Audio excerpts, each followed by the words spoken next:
Okay, folks, young lady here you've been waiting for from New Hampshire. This is Betty Hill.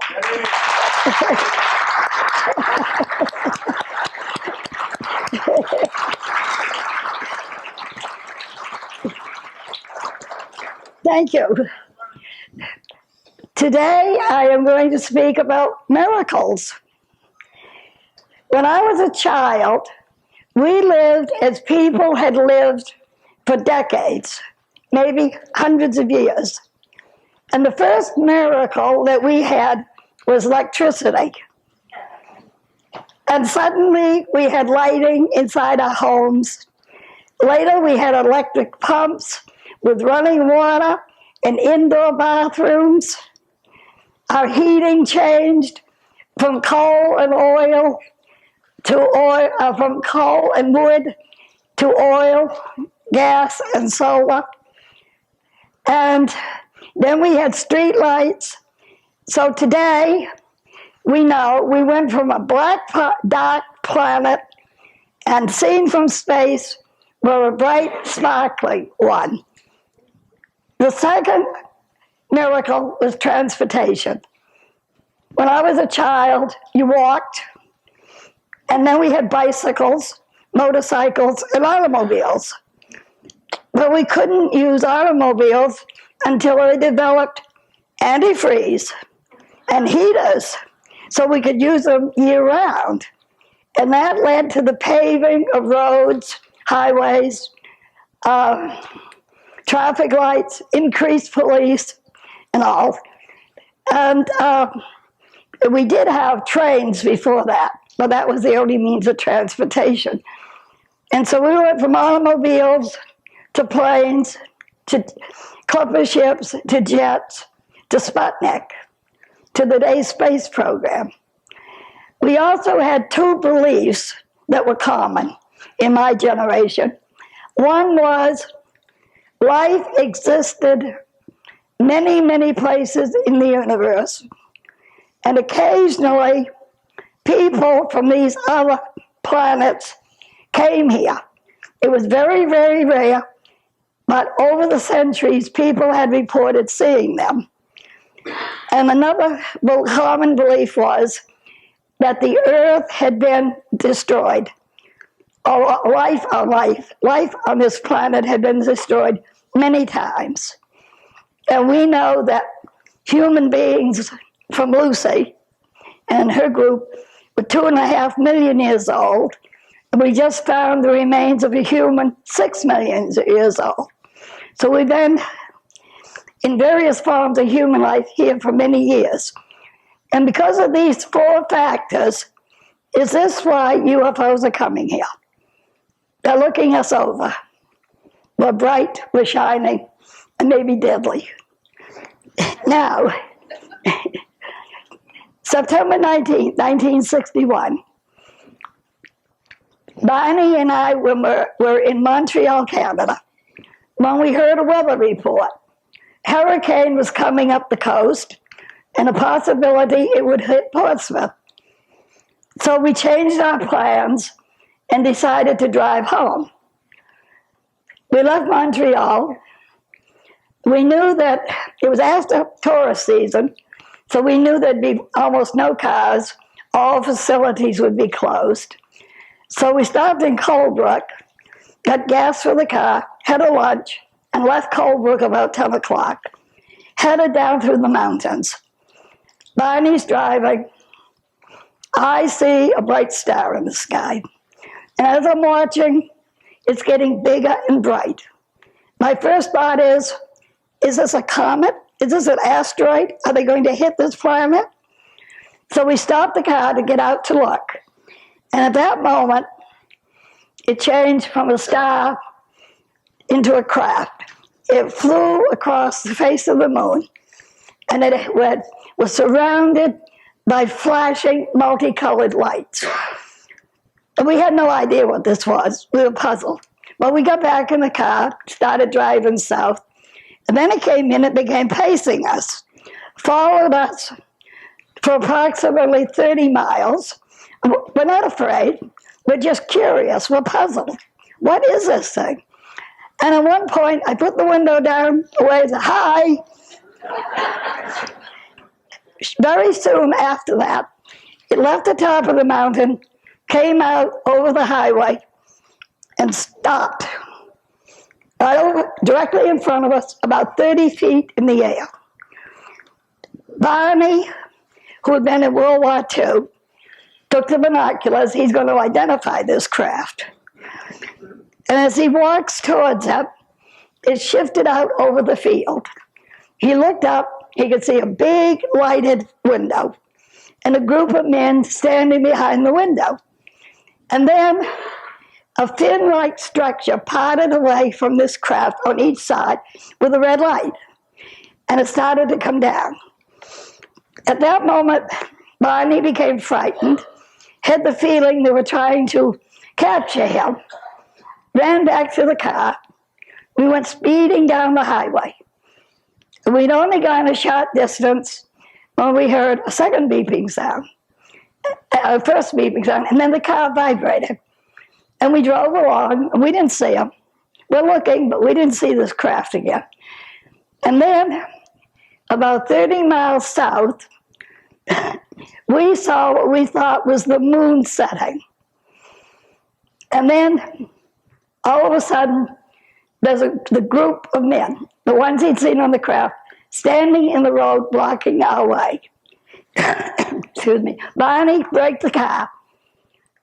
And then our next remembrance, we saw the men, he stopped the car, and our next memory was driving back to the main highway, and we heard a second series of beeping sounds, and we came home. Now, when we arrived home, first thing we noticed, the trip had taken longer than it should. Our watches had stopped functioning. The tops of Barney's shoes were scuffed. My new dress was torn. And we both had the feeling of being contaminated in some way. So we took long showers, and then, thank you, we had breakfast and went to bed. Now, when we woke up, we had left all our belongings in the car. And so the next day, or that day when I woke up, I went out to the trunk of the car to bring in some of my luggage. And that's when I found highly polished spots, same color, but highly polished on the trunk of the car. Well, so I called my sister and told her. At the time, the police chief was visiting, and he told me to call Pease Air Force Base and report this.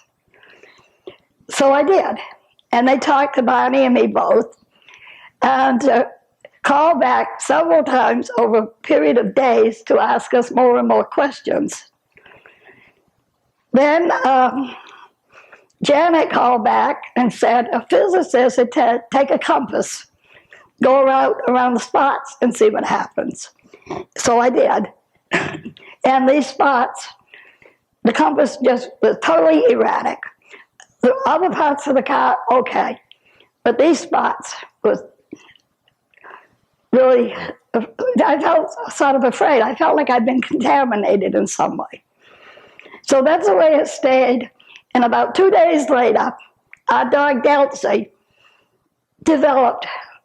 began a series of developing numerous skin eruptions. In fact, she was back and forth to the vets for about 2 years. My thought was, we had taken showers. We had not bathed the dog. Had we been exposed to radiation? If so, what kind? So Barney went to the library and got a book written by Donald Kehoe about UFOs. So I wrote him a letter wanting to know what kind of radiation we might have been exposed to. Well, I never did find out the radiation, but as a result, he sent Walter Webb to interview us. And that was the beginning. We had many years of contacts with Walter. Also, at the same time, in Washington, Dr. Kehoe had talked with Holman and Jackson, who I think were associated with the space program at that time. And so they came and started questioning us. And we worked with them for many, many years, numerous contacts. But they were the ones who said, you did not see the sun, you did not see the moon setting. It had already set. So we have all these puzzles, no answers. So Bonnie and I decide, if we go back to the mountains, if we find the spot where we saw the men in the road, maybe we could remember what happened after that. So we began doing this. About once a month, we'd go up. Well, we didn't find the spot, but we would stop at restaurants and say, you ever see any strange lights in the sky? And we were deluged, over a period of hundreds and hundreds of reports of UFOs, people seeing them up close. So we at least established that there was a large number of sightings. And then on the second trip we had gone up, we came home, and on the kitchen table was a pile of dried leaves, which had not been there. When I went to clean them up, there were the blue earrings I was wearing that night. So this continued for a while, and then Barney's health began to fail. And he wasn't responding to medication, so his doctor thought he might have emotional problems. So he sent Barney into a local psychiatrist. And one day, Barney told the psychiatrist about our trip to the mountains. Well, he immediately picked up that we had mental amnesia, not forgetting, a real physical problem, and referred both Barney and me to Dr. Benjamin Simon in Boston for hypnosis. Now, I'm a social worker. First thing I did is I checked out Dr. Simon's credentials, which were very impressive. But I also knew something about hypnosis. And thank you, but no thanks, I wasn't having any. But I would go with Barney. So we started going to Dr. Simon within 7 months. The first session was his explaining to me about medical hypnosis, which has no relationship to the hypnosis that's known. It's actually a medical procedure, and it was used by Dr. Benjamin Simon when he was the director of the Mason General Hospital in New York, and used in the treatment for servicemen coming back from World War II. In fact, he was so successful that the U.S. Army did a documentary of his work. And later, some of that documentary was reduced and was shown on TV and was called Let There Be Light. So now my first meeting with Dr. Simon. And he explains about the different stages of hypnosis and all. So I said, okay, I'll try it. So from January to June, we went to Dr. Simon for 2 hours every Saturday morning. Incidentally, at full price, no discounts for two. And he was expensive. And well, sessions were done individually. And at the end of each session, he put the amnesia back on so we could not remember or discuss with each other what had happened. In that way, he could compare our telling of what had happened. And at the end of the 6 months, he opened up the amnesia so we could remember. So here's briefly what happened. The car motor stalled. The guys in the road came up, 2 groups, took us out, path in the woods to craft, where the craft was on the ground. There was one who spoke English. And right from the very beginning, he said, don't be afraid. We're not going to harm you. All we want to do is some simple tests to find out how you and us are alike or different. And once the tests are over with, you can go back to your car and go home. Well, I didn't know whether to believe him or not. And they had Barney in some sort of a daze. He was walking and then he'd stumble and they'd drag him along. So that's how we found out how the tops of his shoes got scuffed. Now we got up to the craft. And I'm standing there. They said, go on. And I said, no way. Nope, I'm not going. And they grabbed me and I started fighting. I really put up a battle. And that's how my dress got torn. And there were two of them. They were bigger than me. So I had no choice. So I went on. We were taken in to separate rooms. Our exams basically were the same. They checked our eyes, ears, nose, throat, feet. They were very interested in our feet. Scraped our skin, hair samples, fingernail.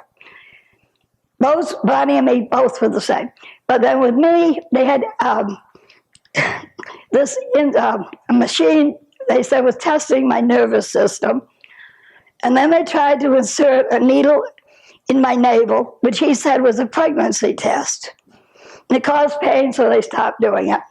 With Barney, they were particularly interested in his bone structure. And they put a cup-like instrument on his groin.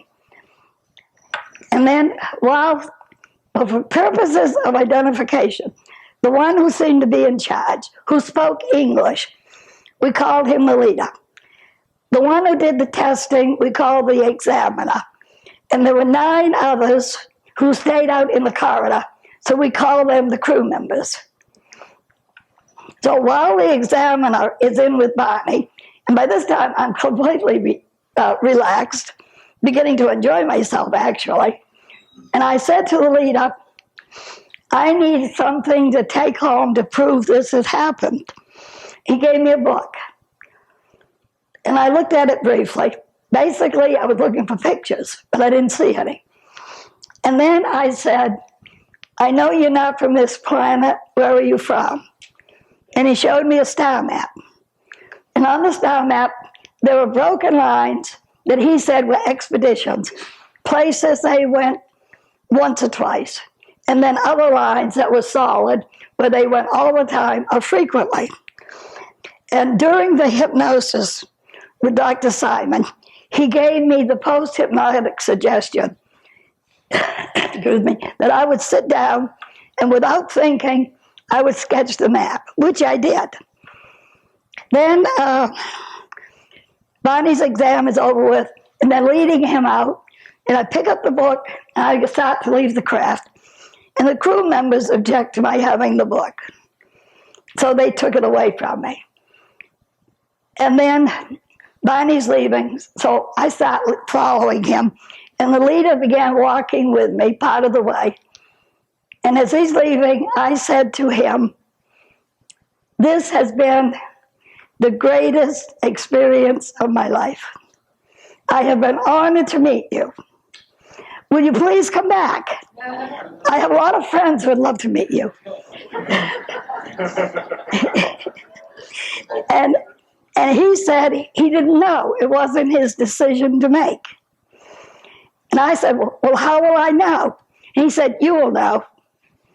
And that's when I realized the significance of the blue earrings being returned. That's how I knew they knew where I lived.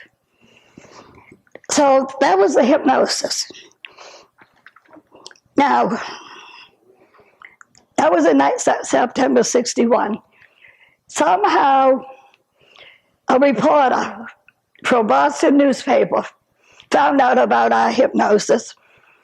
It ran for 5 days on the front pages of the newspaper. We had no idea what he was saying. We had to go to the store and buy the newspaper. In the meanwhile, we're being besieged by the media. So the first night, we took refuge out to Pease Air Force Base with the pilots.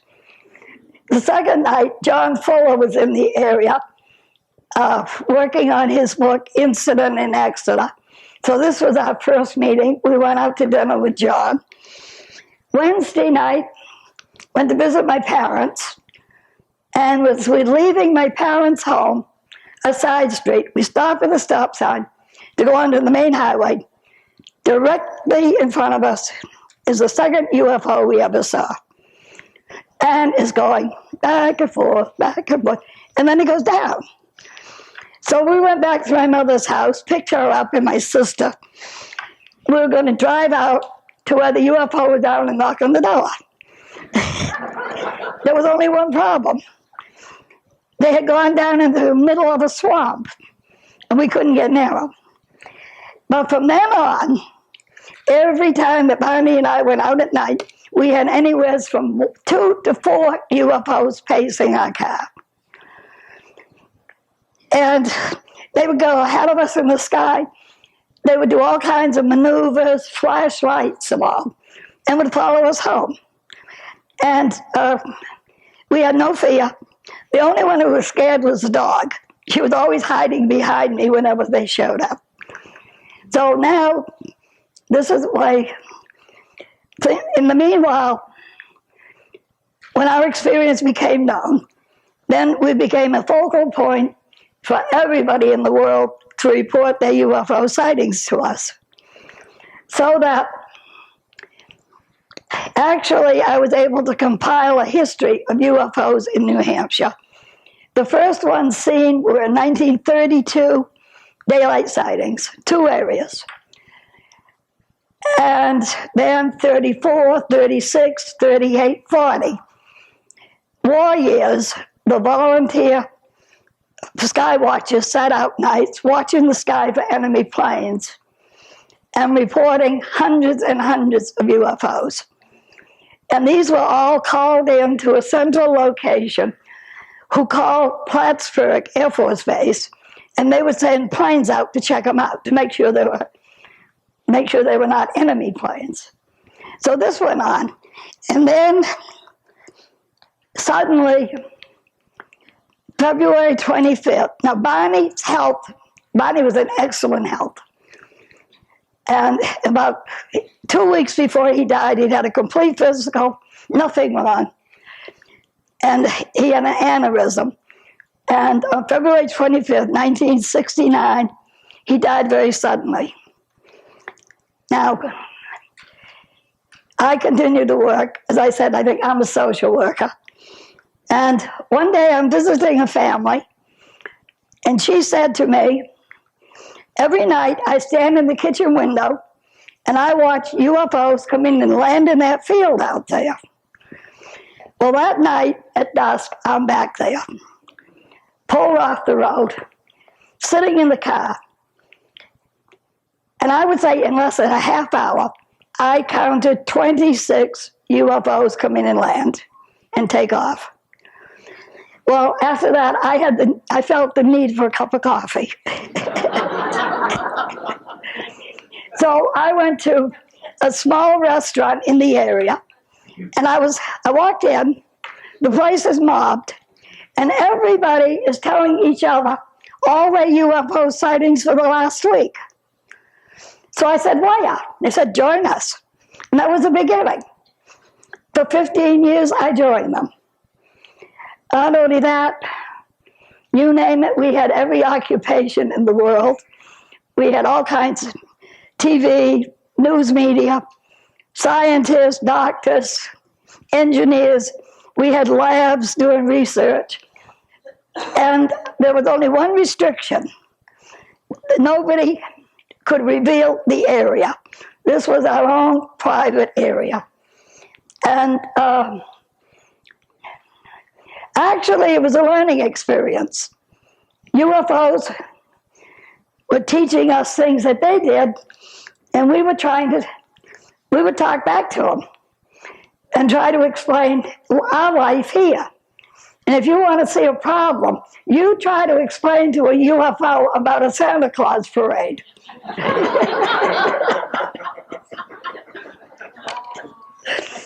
Or having turkey for Thanksgiving. We could show them the turkey farm in the area. But we did this. I filmed from early 1970s to about 1986, around there, I guess. And you'll see my slides. Then the next thing was the movie, the UFO incident.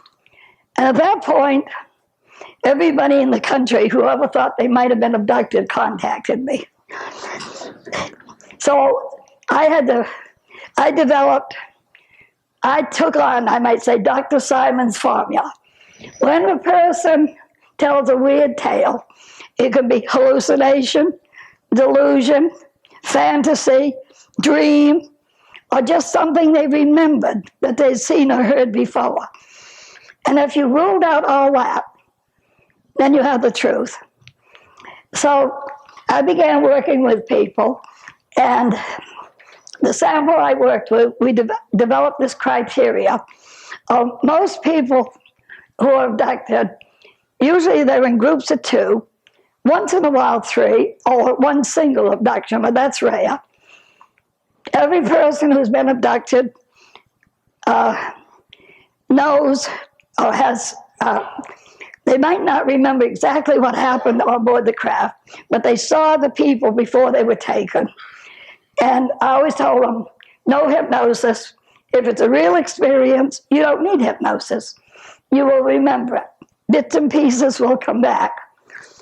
50% of them were in the emergency room at the hospital within 3 or 4 hours with all kinds of problems. Problems breathing, loss of balance, upset stomachs, eyes wouldn't focus, strange markings on their skin. Every one of them, except one, and that one was on a long-distance trip, reported this craft to the police or to the military, or both of them, within 3 hours. And so this is how we use this criteria to separate the real abductions from the fantasies. And we found out every real abduction is totally different. Nobody gets abducted twice. And every time a person gets abducted, they apparently are looking for information from themselves. Now, may we have my slides? Do I click this?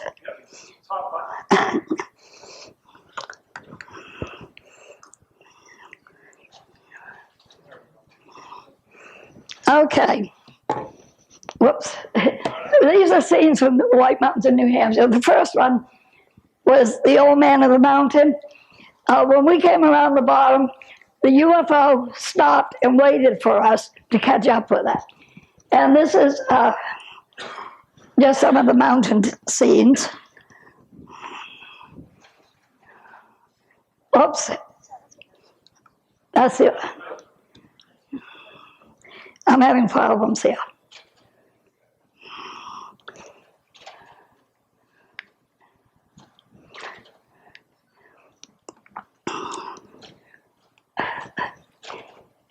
These are mixed up. These are mixed up. I don't know how they got that way. Well, okay.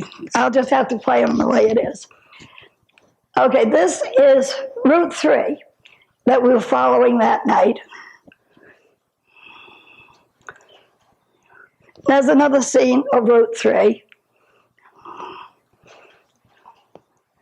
This is Indian Head.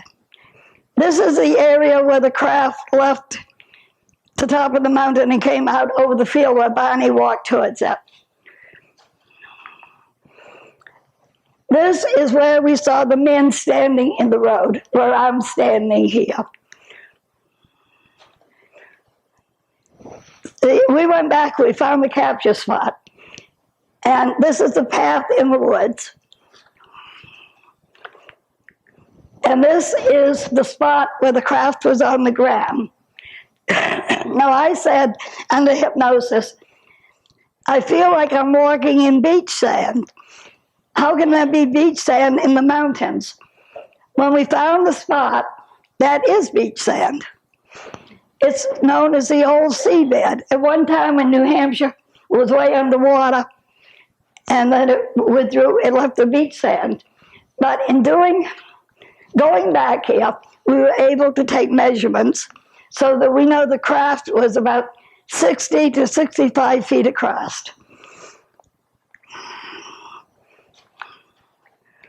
Okay, that's my star map sketch.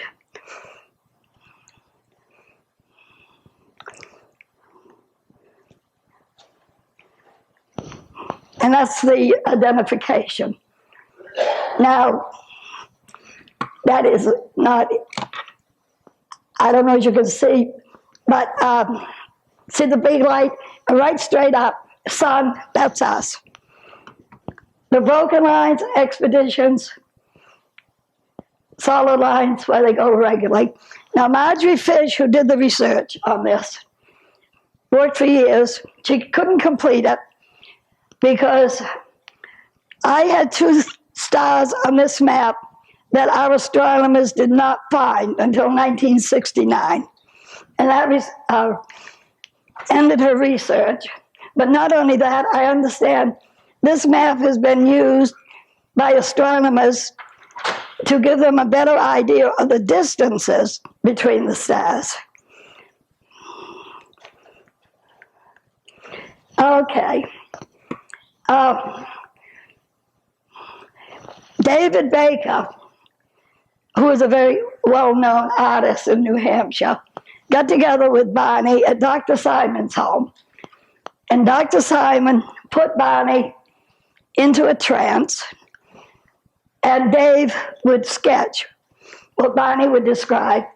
And then Dr. Simon would have Barney open his eyes and make suggestions and corrections. And this is basically what we saw when the car motor stalled. This one we call the Examiner.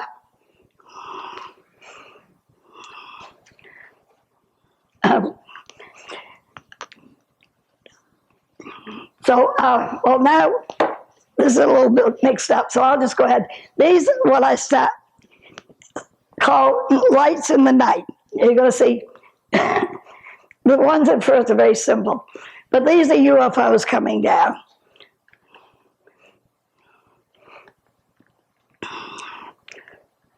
And most of them have a streak behind them, and you see the different solid colors, no blinking lights.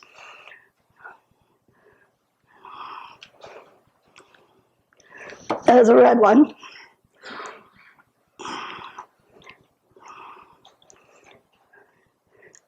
There's two coming down. It's another type.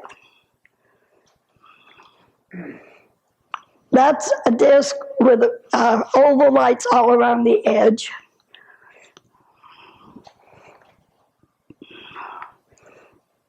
This is a group of different. There's another disc with different kind of lighting pattern. Oh, by the way, how I did these. I used Yashica movie camera, Super 8, filmed 18 frames a second, and then I sent the movie film to a friend who projected it onto a screen, and his camera and made the slides. And that's why you'll see the different colored backgrounds depending on the camera film he used. There's another one.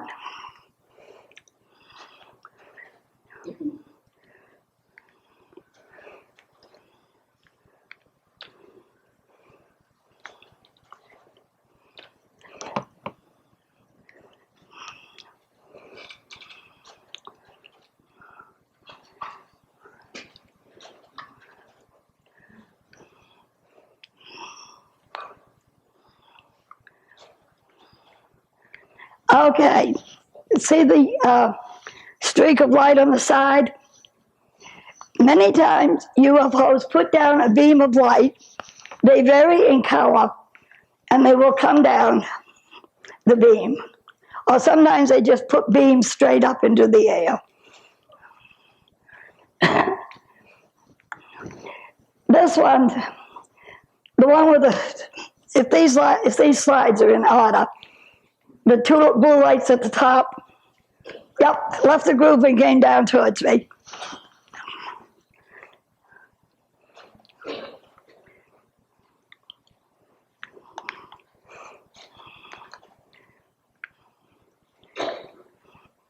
There's two red, one yellow lights.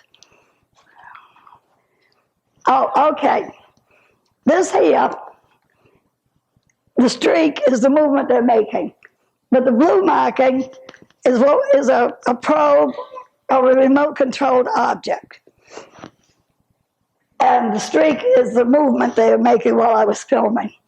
Now, UFOs are always accompanied by remote controlled objects. Excuse me. They vary in size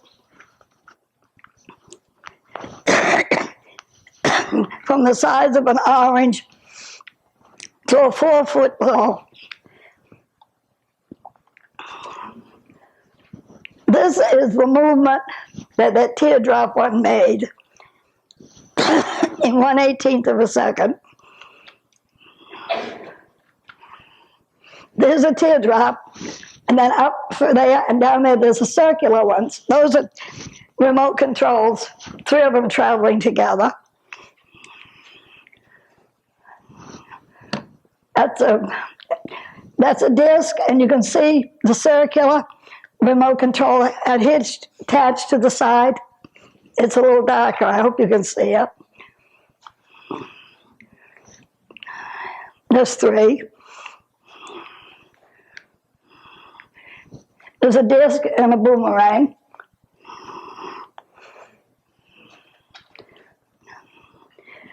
There's another one. See, there's nothing consistent about UFOs. I call that one a flying wing. You have to try to find names for them.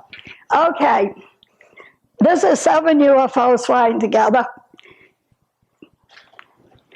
This is what the pattern they separate to. And this is a very common pattern for 7 UFOs to fly around in. We see it many, many times. I call this one the flying jellyfish. And this is pink and blue. And I read that this was type of seen flying around Moscow.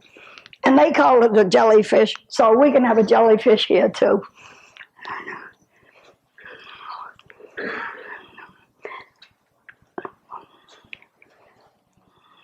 There was 2, now one just changed its light. Here's a green beam they came in on. Oh, now these are called mushrooms. These are my mushrooms.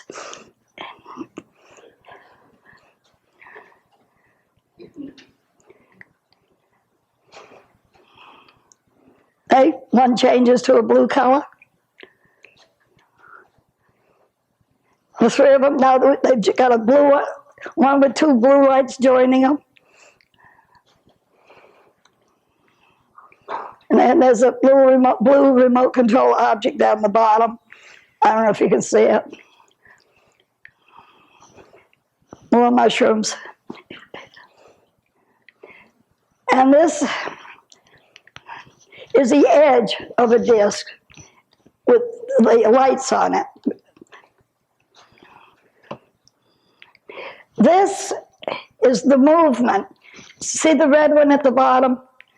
When UFOs come in, they go slow, speed up, slow, speed up.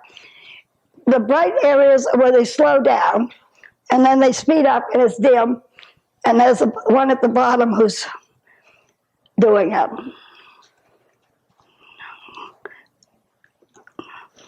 And that. Well, I won't.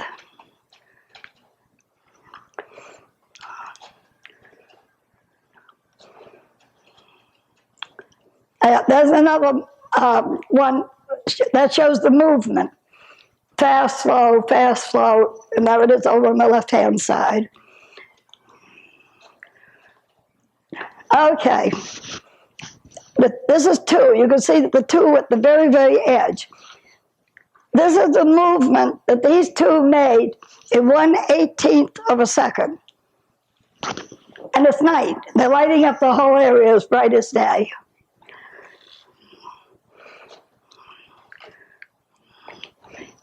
There's 30 here.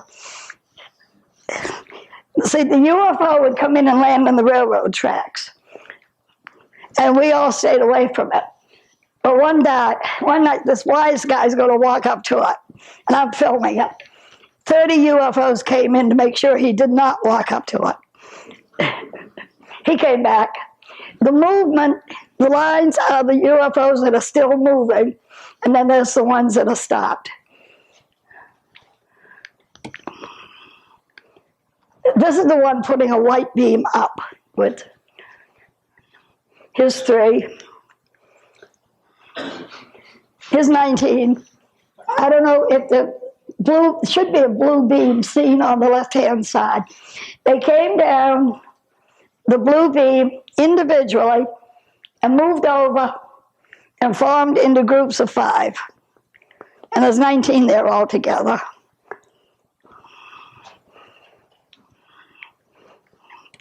There's another odd one. Oh, these are 2 beams that came in. Now we got 1 beam, and that was flew in on the beam.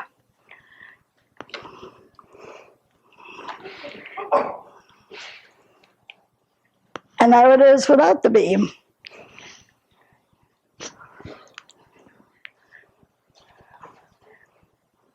Now these are Polaroids, taken from Polaroids from my back steps where I live. They flew over my house. Now the colors, the beating effect actually is the result of the way the lights were flashing. See the different beating effect?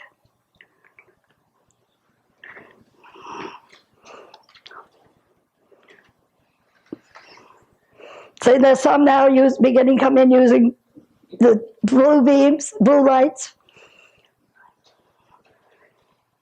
Here's some ones coming in using red lights. And that's the end of them. Tried to count them, there's approximately 50.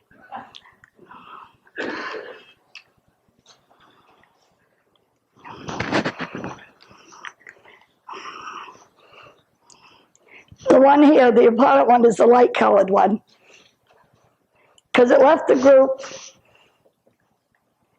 I call this my flying trash can. Now, I understand Ed Mitchell saw this out in space, but apparently when he saw it was farther away because he called it a beer can. But that left the group, and it came right down towards me, and it's tumbling. Going boom, boom, boom, like that. I've seen that one 3 or 4 times. This is a carrier. It used to come in horizontal, now they come in vertical. That's what they discharged. 9 of them.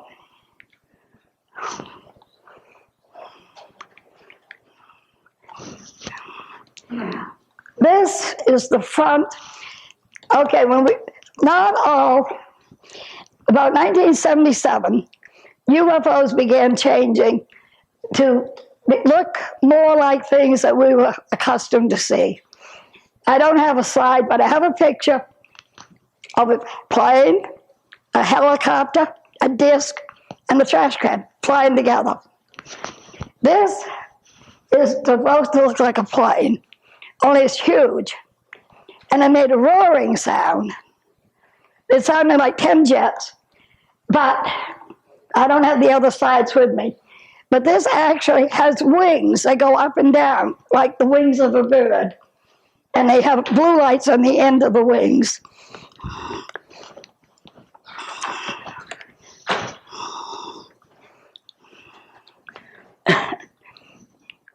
Oh, somebody told about a remote. I'm telling this, explaining this to somebody the other day. That little light. Okay, I'm driving along, this UFO out here. It opens up a little sliding door in the bottom of the craft, and this object about the size of a basketball drops down. As it travels away, it becomes lighted. Then it comes up behind my car, because I've stopped now to watch this. Comes up behind my car, becomes lighted, goes over my car, and that's a remote controlled object. At the bottom, those are my windshield wipers. And I don't know what's up in the sky. I didn't see it. There's some more.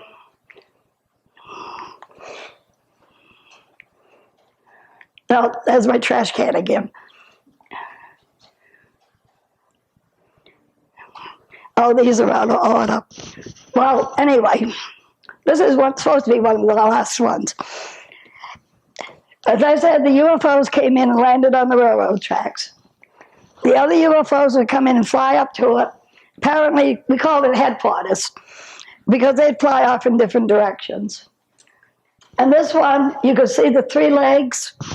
And actually, it has 14 oblong lights that are white. But it also has other sides. And these, there it is earlier in the day, without so many lights on. There it is flying when it takes off, lighted. So you can see the shape. There's a remote control object at the bottom. This one, if you take it, has a slanted roof. See the light in the window in the front? See the head? Can you see the head? That's not a remote controlled object. The kids call this the Big Apple because this one is about the size of 4 full moons. And it has a streak up above. It looks almost like an apple. Has a remote control on the side. If they don't want you in the area, they just drift towards you, and you move so you won't get crushed. Oh, these are in wrong, but I can't. Let me see how. Okay, let me go back.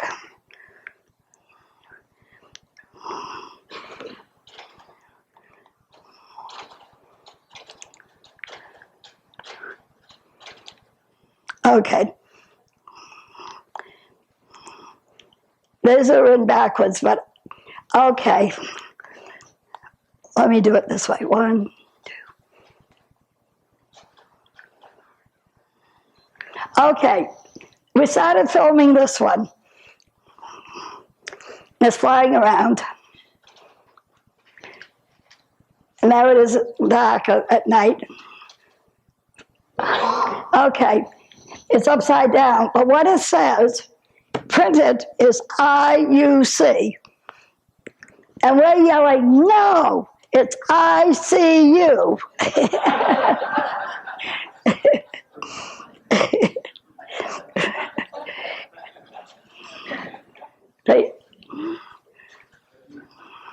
There it is in the beginning. Okay. What happened here?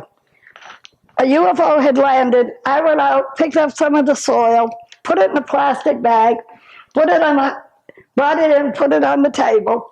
As you can see, one half the plant just went shh and died, and the other half survived. So a friend took the picture. So be careful if you pick up soil, what you do with it.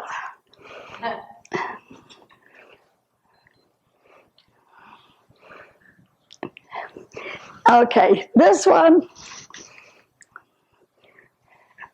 I film up from my front steps. It's over the roof of the house next door. You can see the lighted windows.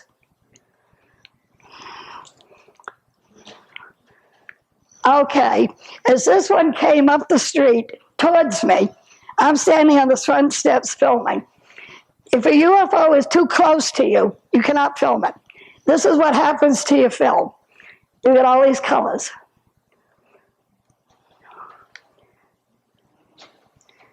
Right?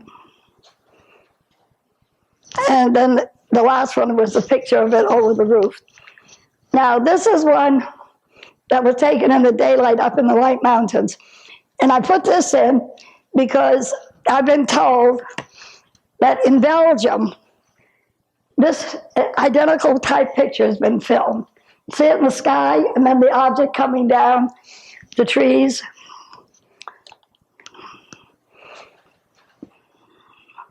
Oh. I call this one the Supreme Commander. Actually, it has a tail on it, and it has a propeller on the top, like a helicopter. And when it flies, you can see the blue disc at the bottom. It's usually surrounded, and in 15 years, it's been seen only about 3 times. So we figure it's High Command checking out the troops.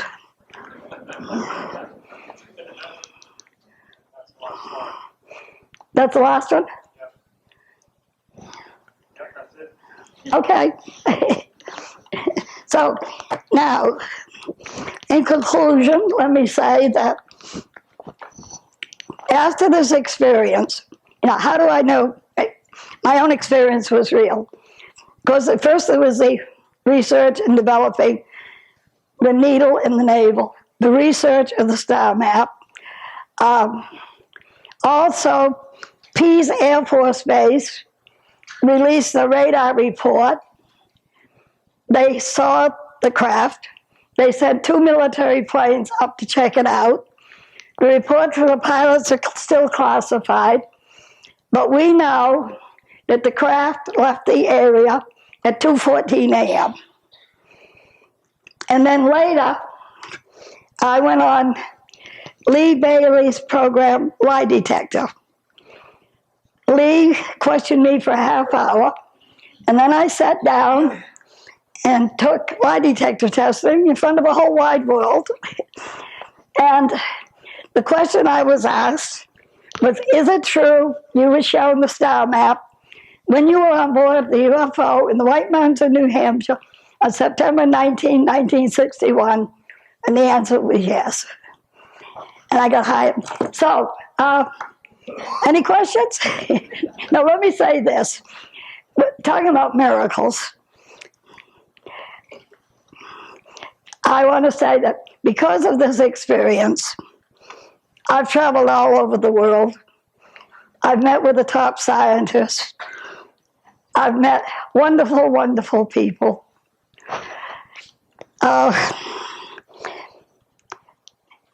And I not only have met astronauts from us, but I met astronauts from another planet. And that, my friends, is a miracle.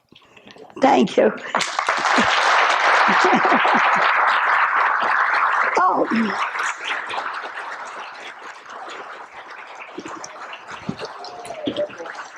What happened? What happened? What happened? Oh. Well, no, but that's me. My mother always said she never could take me anywhere. And you do have about half an hour left if you want to show a couple of things. I will. If anybody would like to look at it, this is my dress. I was wearing that night. Second time I wore it, brand new. The zipper was torn, and it became covered with a pink powdery substance. I put it outdoors, the powder blew away. It left pink stains. The whole piece has been cut out, sent to labs to try to analyze what caused the pink stains. Nobody's been successful so far. Also, I was fighting, and the lining is all torn. I didn't go willingly. And then, meet Junior. Junior, oh, she's hitting my mic. Behave yourself. Marjorie Fish and I did Junior, and this is a composite of basically what the UFO people look like. Individual differences in every one. But he has been evaluated by physical anthropologists. And what he looks like now is what we may look like in about 25,000 years from now, along the path of evolution. Okay? Any questions? Yeah? Are you still seeing UFOs?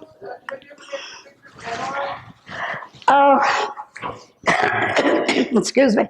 Lately, the last reports, very many UFOs with 9/11. They're checking out the World Towers. Traveling all up and down New Jersey, Long Island, Cape Cod, that area. And then I just heard that recently China and Scotland are being invaded by them. And they've had a lot of sightings in Brazil. But around here, no. It's very rare. In fact, I have a cousin who can sit in his living room in the past and film the UFOs out over the bay. You know, no problem. But they just haven't been there. Oh, I do want to say one thing. This just amazed me. Here in the audience are two people from New Hampshire that I haven't seen for years. But I used to go out in their backyard and film UFOs. And they're here today. I wonder if they recognized any of the homegrown UFOs. So, any questions? Yeah? Could you elaborate? At one time you said you were interviewed by scientists from the government and other officials. Could you elaborate on that and who interviewed you and who you spoke with, what scientists? The scientists? Oh, good heavens. No. Most of the scientists that I met with were arranged by Holman and Jackson. But we would have meetings like for a weekend with 26 of the top scientists in this country. And I met with scientists in the Soviet Union, well, everywhere. Sagan, one of those? Pardon me? Was Carl Sagan one of those? Oh, Carl Sagan. I knew Carl. I knew Carl, but he wasn't working with us. Yes? Could you describe the writing in the book they gave you? I saw the writings in the book, and I've searched for years to find something similar, and I haven't been able to. It was actually a very, very simple type script. So I belong to two archaeological associations, hoping to find some script similar. You talked about one incident on the craft, someone spoke to you in English, and then another time you said in your UFO that you had communications back and forth. Were those both in words? Or Oh yeah, actually, see, this 15 years, UFOs were studying this area intensely. Anything new, they were there. Like one of the farms is going to put in fruit trees. So they got the heavy equipment to dig the holes. Well, every night, the UFOs were flying around the fruit trees to see what progress was being made.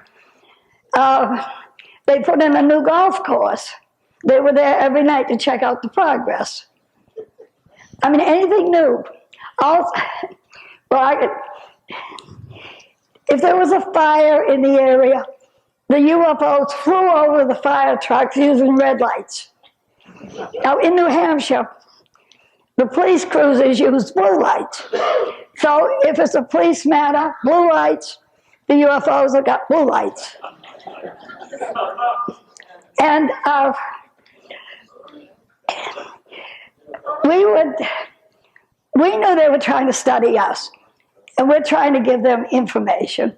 Well, we're not trying to prove they exist. All we wanted to know is what they were doing. And like they would land, we go out and pick up samples, send them off, have them analyzed. I get all kinds of analysis of things left behind by UFOs.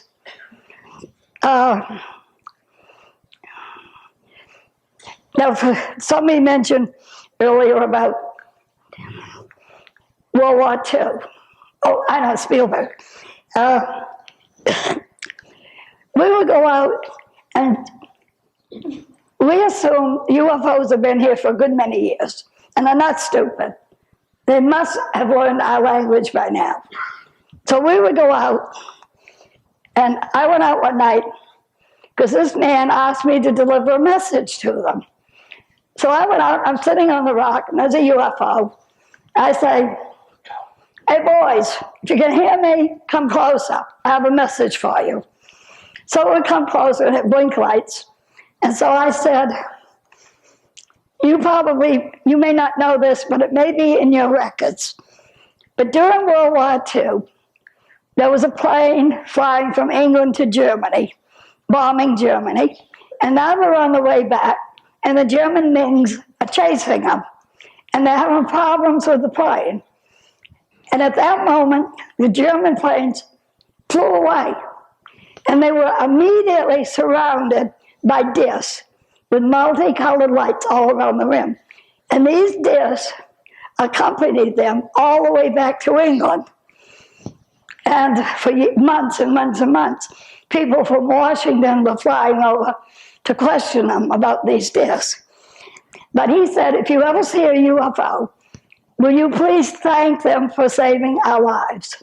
So I'm sitting there saying, these guys want to thank you for saving their lives. You may not know them, but you got them in your record somewhere. And those are the kind of things we did. We try to explain anything going on in the community. They'd come down and sit down right over the roof of a school, having a school dance, and would stay there. They would come out and play organ music. We were all very friendly. They can come back anytime they want to. So, is that it? Yes. Did you ever observe what they subsisted on, what sustenance or food? Any food? We never saw any food that they had, no. No food. Betty, Yeah. majority of your pictures were taken where? They're all most of them are taken in the same area in New Hampshire. And I never heard the stories that you presented. There's so much humor in it. I was wondering if your personality attracted them. You seem to have a rapport with UFOs. I seem to have a what? A rapport. Report? Yes. I get along with most everybody.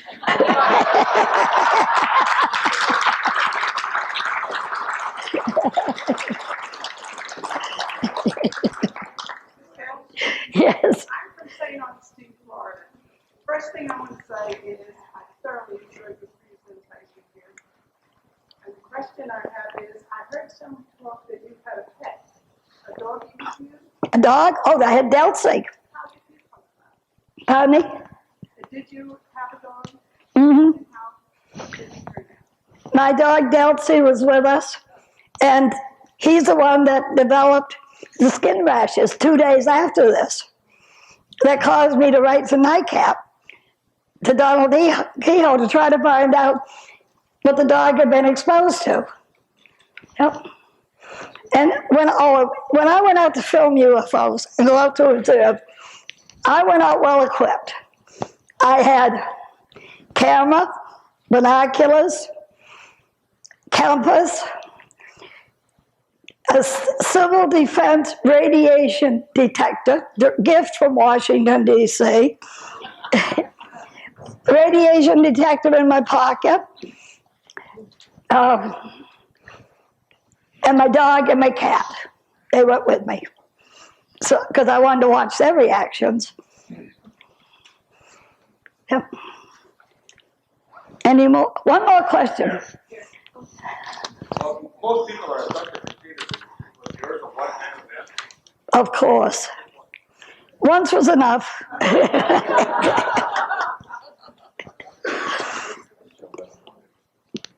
But I will say they didn't totally reject me. They came back. So, thank you for your attention.